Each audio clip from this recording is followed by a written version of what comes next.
कुछ लोग को चिंता रहती है, कुछ लोगों को लगता है हमारा पाठशाला, यही बपौती से बाहर निकलिए।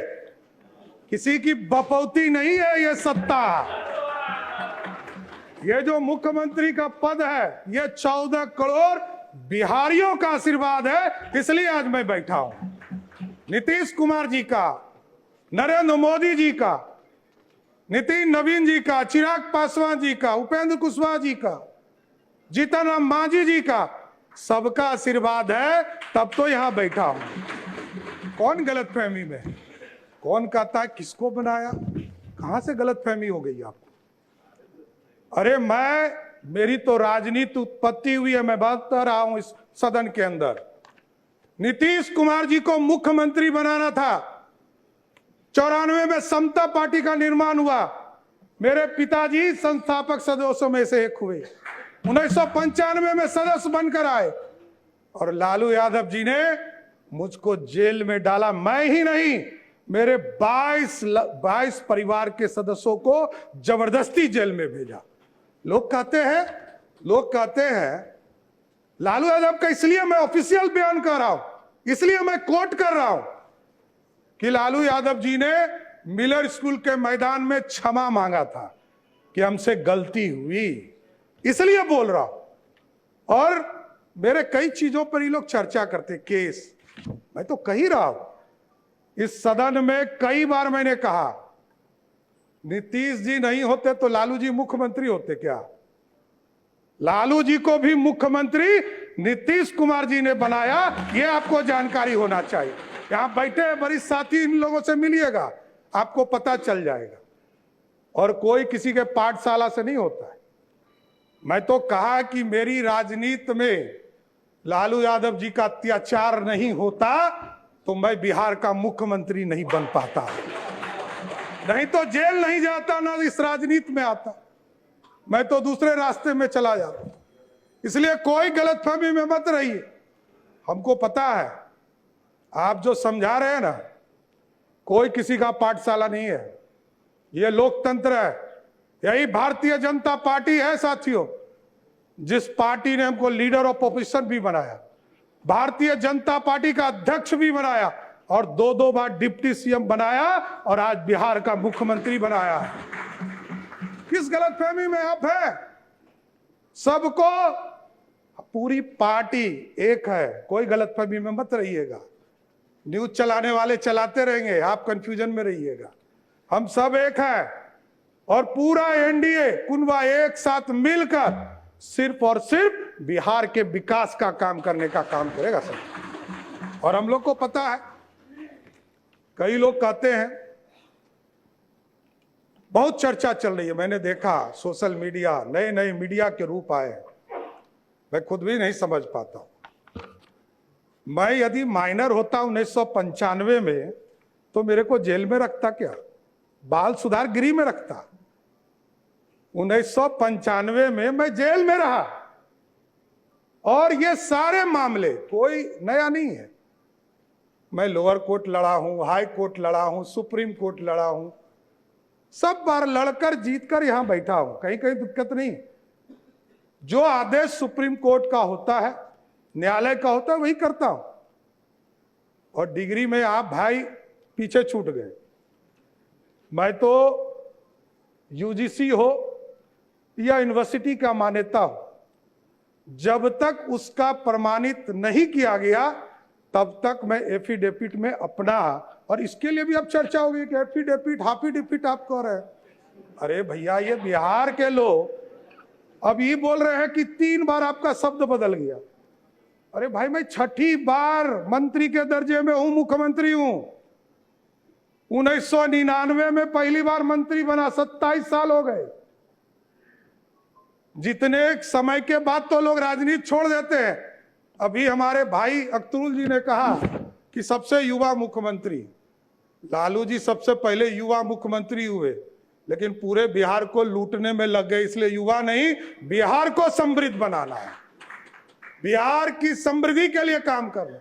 बिहार में नीतीश कुमार जी और प्रधानमंत्री जी ने जो संकल्प लिया है, 1 करोड़ लोगों को सरकारी नौकरी और रोजगार देना है, इस वादे पर काम करना है। और महिलाओं के लिए स्पष्ट बताना चाहता हूं, नीतीश कुमार जी एक गार्जियन के तौर पर बिहार में काम करते रहे।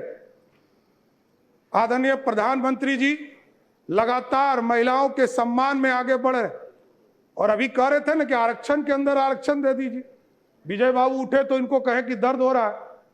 आज देख लीजिए, हमारी बहनें यहां बैठी है, 29 विधायक हैं यहां पर, उसमें से 23 विधायक सिर्फ ओबीसी या दलित समाज से है, 2/3 से अधिक। जब आरक्षण होता, आज यदि संसद में बिल पारित हो गया होता तो यहां 29 नहीं 122 विधायक जीतकर हमारी बहनें आएंगी। यह व्यवस्था चाहते हैं मोदी जी, और नीतीश कुमार जी ने तो इसके लिए किया। 2006 में जब कानून बना रहे थे पंचायती राज के अंतर्गत, तो 50% महिलाओं को आरक्षण दिया, और 50% महिलाओं को आरक्षण दिया तो आपको जानकर खुशी होगी कि आज के तारीख में नगर निकाय में और पंचायती राज में 59% महिलाएं चुनाव जीतकर आ रही है, मतलब 50 से 59 हो गया। इसलिए महिलाओं का सम्मान करना पड़ेगा, और मैं तो गारंटी देता हूं कि स्पष्ट तौर पर बिहार की पुलिस काम करेगी, और महिलाओं के तरफ कोई भी गलत नजर उठाता है तो उसको पताल से भी निकालने का काम हमारी पुलिस करेगी साथी। और बिहार में सुशासन लगातार कई साथी हमारे काम करते रहे। यहां पर राजस्व में आपने देखा कई चीजों को 2011 में से लगातार लोक सेवाओं का अधिकार कानून लागू किया गया, बिहार भूमि पोर्टल शुरू किया गया, ई मोटेशन की सुविधा शुरू की गई। उसके बाद दिलीप जायसवाल जी आए, उन्होंने इसको आगे बढ़ाया, ई परिवहन को। विजय सिन्हा जी आए, उन्होंने ई मापी की व्यवस्था कराया, राजस्व न्यायालय में ई कोर्ट की व्यवस्था कराया। संजय सरावगी जी थे, इसको पूरा डिजिटल कराने का काम किया। लेकिन जरूर आश्वस्त करता हूं साथियों, आपने मौका दिया है 3 चीजों को, ब्लॉक, अंचल और थाना, इसको मेरा सीएमओ इसको पूर्ण रूप से देखेगा और बिहार की जनता को पूर्ण रूप से सारी सुविधा मिल सके, इसकी सुनिश्चित करने का काम किया जाए। इसलिए पूरे बिहार की चिंता लगातार आदरणीय नीतीश कुमार जी के नेतृत्व में होता रहा है। प्रति व्यक्ति को दुगना आय हो सके, इसकी चिंता करना है। तेजी से औद्योगिक विकास हो सके, इंडस्ट्री को आगे बढ़ा सके। और आपको जानकर खुशी होगी, लोग कहते हैं कि इन्वेस्टमेंट कहाँ है। मैं बताना चाहता हूं, 2024 के 28 जनवरी को हम लोगों ने ओथ लिया आदरणीय मुख्यमंत्री नीतीश कुमार जी के साथ। मैं फाइनेंस डिपार्टमेंट में काम कर रहा था। हमें यह ज्ञात होते रहा कि कई चीजें बिहार की जनता को हम बता नहीं पाए, और आपको जानकर खुशी होगी कि पिछले 2 साल में बिहार में 1,36,000 करोड़ का प्राइवेट इन्वेस्टमेंट सिर्फ बिहार में कराने का काम किया गया। और इसको टारगेट लिया है हम लोगों ने कहा है कि अगले 1 साल में, जब 1 साल पूरा हो, तो बिहार की जनता को प्राइवेट इन्वेस्टमेंट के सेक्टर में लगभग 5 लाख करोड़ रुपए का इन्वेस्टमेंट सिर्फ बिहार में हो, इसकी चिंता करनी है। और ठीक है, तेजस्वी जी ने अच्छा कहा कि हम समर्थन करेंगे, अच्छे विषयों पर आएंगे, तो जरूर देखता हूं समर्थन मिले, बिहार की चिंता हो, यह जरूर हम लोग समर्थन चाहेंगे। मुख्यमंत्री जब थे नीतीश कुमार जी, मैं 3 यात्रा उनके साथ किया साथियों। प्रगति यात्रा, उसके बाद एनडीए के चुनाव के पहले हम लोग यात्रा में गए, आदरणीय नीतीश कुमार जी के साथ मैं यात्रा में रहा। और जब समृद्धि यात्रा, जब वो राज्यसभा के सदस्य के नॉमिनेशन कर लिया उन्होंने, और जब निर्वाचित भी हो गए, तो उन्होंने कहा कि बिहार की जनता के बीच में हम जाएंगे। उन्होंने आशीर्वाद दिया था उसके बीच में जाकर, और तब उन्होंने कहना शुरू किया कि यही लोग बिहार देखेंगे। हम लोगों को कहा कि कि आप लोगों को बिहार देखना है और मैं दिल्ली रहूंगा, दिल्ली से बिहार का हक बिहार को दिलाने का काम करूंगा सर। और नीतीश कुमार जी को कौन हटा सकता है? कोई गलतफहमी में मत रहिए। नीतीश कुमार जी को कभी कोई ना राजनीति से हटा सकते हैं ना कोई दिल से हटा सकते, क्योंकि नीतीश कुमार जी इच्छा शक्ति वाले नेता हैं। हम लोग सोचते थे कि कैसे ये डिसीजन ले रहे हैं। मैं उनका सेकेंड नंबर था, मैं जान रहा था। पार्टी ने उस समय हमको नहीं कहा था कि हम मुख्यमंत्री होंगे। पार्टी ने जब निर्णय लिया तब मुझे पता चला।